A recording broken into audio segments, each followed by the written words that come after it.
साथियों नमस्कार। Target with teacher academy में आप सभी का हार्दिक स्वागत है। साथियों, जैसा कि हम लोग टीजीटी, पीजीटी और एलटी ग्रेड के लिए हिंदी साहित्य के इतिहास पढ़ना शुरू किए थे और हम लोग हिंदी साहित्य के इतिहास में पिछली कक्षाओं में आदिकाल के नामकरण के बारे में पूरी तरह से देख लिए थे।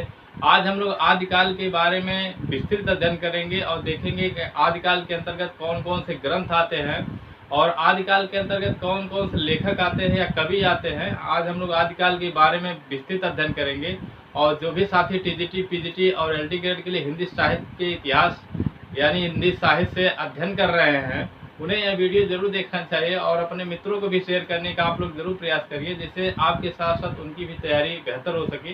तो चलिए देखते हैं आदिकाल के बारे में आज हम लोग विस्तृत अध्ययन करेंगे। तो जैसा कि हिंदी साहित्य के इतिहास में जो है पूरे हिंदी साहित्य के इतिहास को 4 भागों में या 4 वर्गों में विभाजित किया गया है, कालों में कह सकते हैं कि विभाजित किया गया है, जिसको हमने पिछली कक्षा में बता चुके हैं। आदिकाल, भक्तिकाल, रीतिकाल और आधुनिक काल, जिसमें आज हम लोग आदिकाल को हम लोग शुरू किए हैं, जिसमें आज हम लोग गहराई से आदिकाल के बारे में अध्ययन करेंगे।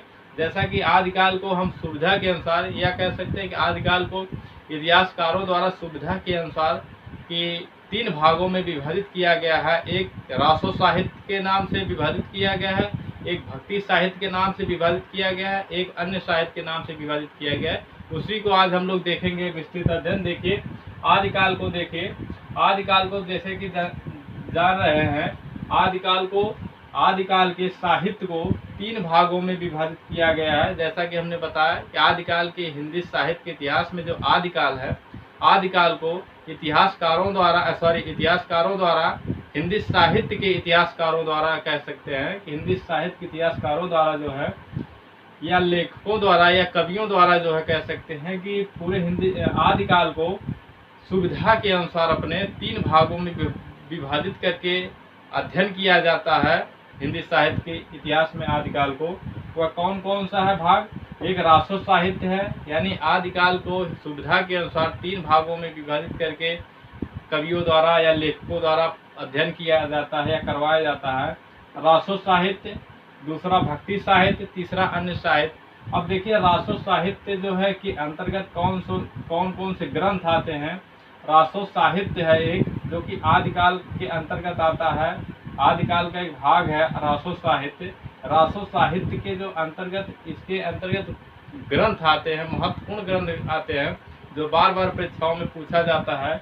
आप लोग प्रैक्टिस सेट करेंगे तो जरूर यहाँ से पाएंगे कि परीक्षा में 1 नंबर, 2 नंबर, 3 नंबर जरूर से जरूर टीजीटी हो चाहे पीजीटी हो या एलटी ग्रेड हो, यहाँ से प्रश्न बनता है। रासो साहित्य के अंतर्गत देखिए पृथ्वीराज रासो ग्रंथ है, एक पृथ्वीराज रासो नामक ग्रंथ आता है। रासो साहित्य के अंतर्गत बीसल देव रासो ग्रंथ आता है। रासो साहित्य के अंतर्गत कुमार रासो नामक ग्रंथ आता है। इसके अंदर रासो साहित्य के अंतर्गत परमार रासो नामक ग्रंथ आता है। रासो साहित्य के अंतर्गत हमीर रासो ग्रंथ नामक ग्रंथ आता है। ये रासो साहित्य के अंतर्गत आने वाले प्रमुख ग्रंथ हैं जो बार बार परीक्षाओं में पूछा जाता है। ये सभी बहुत ही इम्पोर्टेंट है, इसको विशेष रूप से ध्यान दीजिएगा। इसको मैं एक एक करके बहुत ही विधिवत तरीके से बताऊंगा परीक्षा में कौन कौन से प्रश्न बने हैं और कौन कौन से बन सकते हैं या बनने की संभावना दिखाई दे रही है।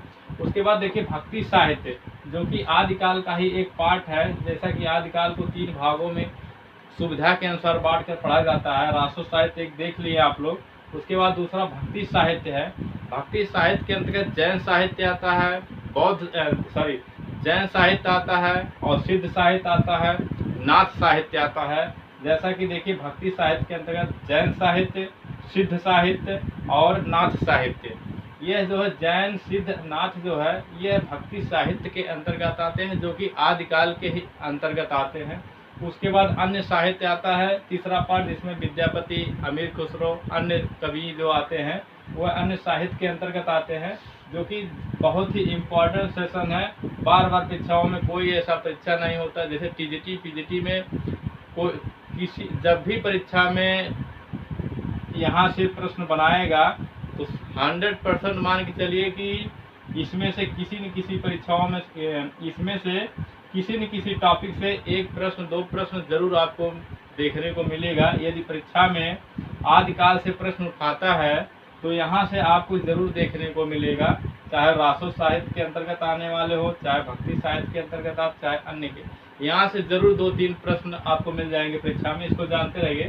एक बार मैं फिर से जो रिवीजन करा दे रहा हूँ। देखिए, आदिकाल को पूरे हिंदी साहित्य के इतिहास में जो है, पूरे हिंदी साहित्य के इतिहास को 4 कालों में विभाजित किया गया। आदिकाल, भक्ति काल, रीतिकाल और आधुनिक काल, जिसमें हम लोग आदिकाल को पढ़ रहे थे। 2-3 क्लास हम लोग ले चुके थे।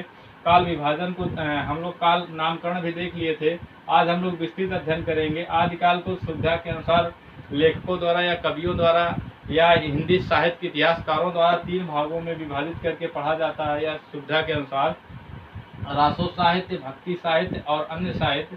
रासो साहित्य के अंतर्गत जानते रहिए, पृथ्वीराज रासो, बीसलदेव रासो, कुमार रासो, परमार रासो, हम्बीर रासो नामक ग्रंथ आते हैं। और भक्ति साहित्य के अंतर्गत जैन साहित्य, सिद्ध साहित्य और नाथ साहित्य जो है, ये प्रमुख एवं ग्रंथ नामक ग्रंथ के अंतर्गत आते हैं। उसके बाद अन्य साहित्य के अंतर्गत देखिए जो है, विद्यापति, अमीर खुसरो, ये लोग जो है लेखक कवि हैं, ये अन्य साहित्य के अंतर्गत आते हैं। ये आदिकाल का हम लोग देख लें विभाजित। अब एक एक करके हम लोग देखेंगे ग्रंथ, कौन कौन से ग्रंथ के अंतर्गत क्या क्या बातें हुई है, कौन कौन से प्रश्न बनाए गए हैं। हम लोग एक एक ग्रंथ को उठाएंगे, उसके बाद पढ़ेंगे जो है। उससे पहले ग्रंथ को पढ़ने से पहले हम देख लेते हैं रासो साहित्य क्या होता है। रासो साहित्य क्या होता है, भक्ति साहित्य क्या होता है, उसके बाद देख लेते हैं। पहले रासो साहित्य देख लीजिए। रासो साहित्य को देखिए, रासो साहित्य को ही हम लोग चारण साहित्य के नाम से भी जाना जाता है। रासो साहित्य हिंदी साहित्य के इतिहास में, हिंदी साहित्य के इतिहास में मैं इधर खड़ा हो जा रहा हूँ, आप लोग देखिए। हिंदी साहित्य के इतिहास में रासो साहित्य को चारण साहित्य के नाम से जाना जाता है। प्रश्न बहुत ही इम्पोर्टेंट है। चारण साहित्य के प्रश्न बनता है कि रासो साहित्य को किस नाम से जाना जाता है, तो रासो साहित्य को चारण साहित्य के नाम से जाना जाता है। देख लीजिए, प्रश्न बनता है कि रासो साहित्य को किस नाम से जाना जाता है, तो चारण साहित्य के नाम से जाना जाता है। उसके बाद देखिए, रासो ग्रंथ में वीर रस की प्रधानता होती है। इस रासो ग्रंथ में, ये रासो साहित्य जो है, यह रासो साहित्य है। रासो साहित्य में किस रस की प्रधानता होती है, रासो साहित्य में वीर रस की प्रधानता होती है। किसकी, देखिए वीर रस की प्रधानता होती है। इसके अंतर्गत यानी रासो साहित्य के अंतर्गत आने वाले कवियों को चारण कवि के नाम से जाना जाता है। देखिए, रासो साहित्य को चारण साहित्य के नाम से भी जाना जाता है, और रासो साहित्य के अंतर्गत आने वाले कवि, जो इसके रासो साहित्य के अंतर्गत जो कवि आते हैं, उन्हें जो है चारण कवि के नाम से जाना जाता है। क्यों चारण कवि के नाम से जाना जाता है, चारण कवि के नाम से क्यों जाना जाता है, क्योंकि रासो साहित्य को चारण साहित्य के नाम से जाना जाता है। रासो साहित्य को चारण साहित्य के नाम से जाना जाता है, इसलिए रासो साहित्य के अंतर्गत आने वाले जितने भी कवि होते हैं, उन्हें चारण कवि के नाम से पुकारा जाता है, संबोधित किया जाता है।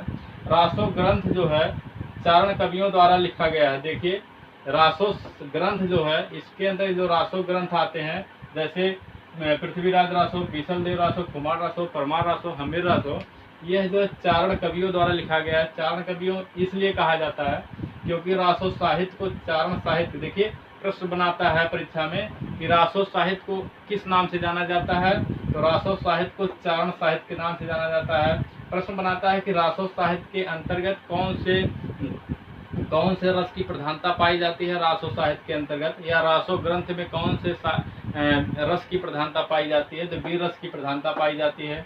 रासो साहित्य के अंतर्गत आने वाले कवियों को किस नाम से संबोधित किया जाता है, पुकारा जाता है। रासो इसके अंतर्गत आने वाले कवियों को चारण कवि के नाम से पुकारा जाता है या संबोधित किया जाता है। या एक प्रश्न और बनाता है कि रासो साहित्य या रासो ग्रंथ किसके द्वारा लिखा गया है, चारण कवियों द्वारा लिखा गया। ऑप्शन देता है चारण कवि द्वारा, और कवि द्वारा, मतलब अन्य कवि द्वारा, इस प्रकार से ऑप्शन देता है। तो जानते रहिए रासो साहित्य को चारण कवियों द्वारा लिखा गया है।